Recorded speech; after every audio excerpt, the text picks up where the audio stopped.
இது வந்து பதவி தரும் தலம் அப்படின்னு சொல்கிறோம். இதை தருபவர் செவ்வாய்ங்கிற கிரகம்.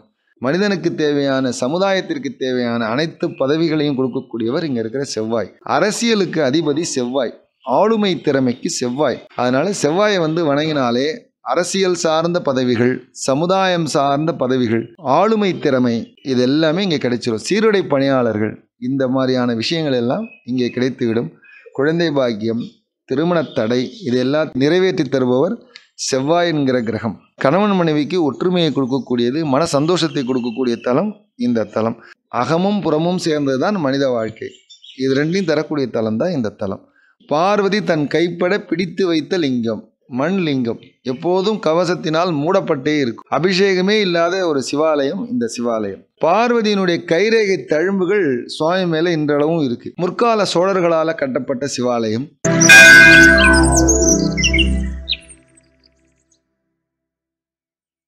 ஹர நம பார்வதி பததே, ஹர மகாதேவா. இது வந்து திருச்சிறுகுடி அப்படிங்கிற சிவாலயம். திரு சிறு குடி, சிறு பிடிதான் சிறுகுடி அப்படின்னு மருவி இருக்கு. இது வந்து பதவி தரும் தலம் அப்படின்னு சொல்கிறோம்.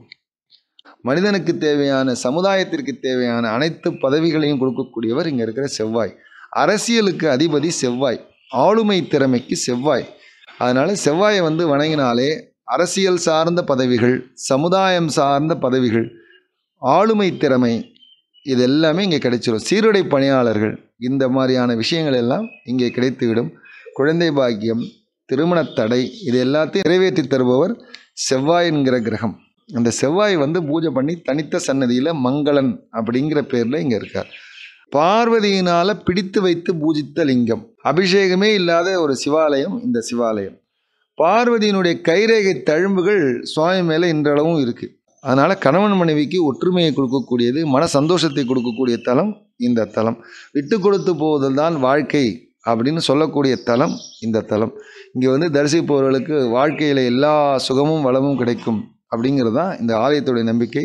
அதே மாதிரி இங்கே இருக்கிற மூர்த்திக்கு பேர் சந்தோஷ ஆலிங்கன மூர்த்தி, மனைவியை தழுவிய நாயகர் அப்படின்னு பேர்.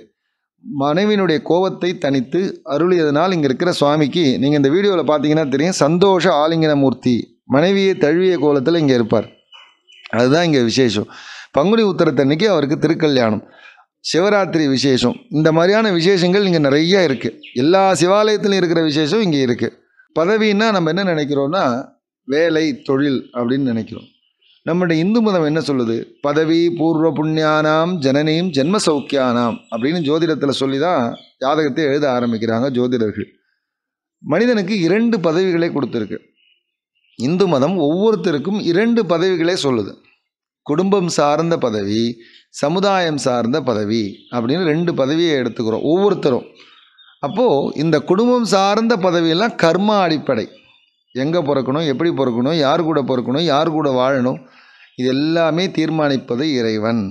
இதுதான் மனித வாழ்க்கையை சொல்கிறோம். அகமும் புறமும் சேர்ந்தது தான் மனித வாழ்க்கை. இது ரெண்டையும் தரக்கூடிய தலம் தான் இந்த தலம்.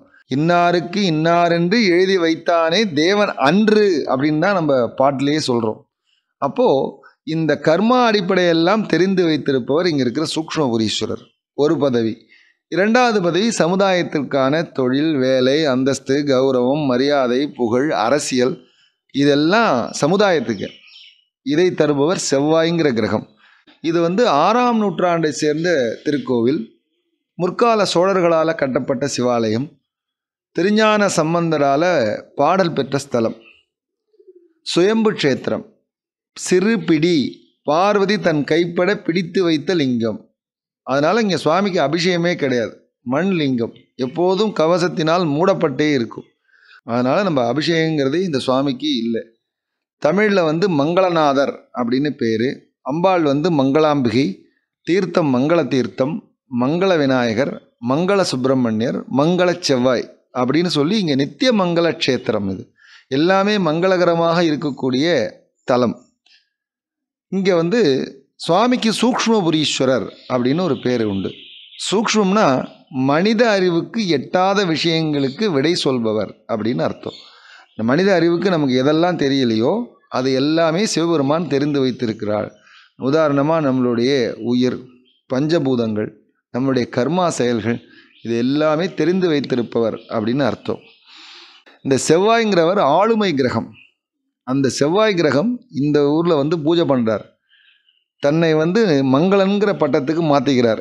செவ்வாய்னா நம்ம நெகட்டிவ் ரோவில் தான் ஜாதகத்தில் சொல்கிறோம். செவ்வாய், சனி, ராகு, கேது இவங்க 4 பேரும் கர்மாதிபதி, பாவர்கள் அப்படின்னு ஜோதிடத்தில் சொல்லப்படுகிறது.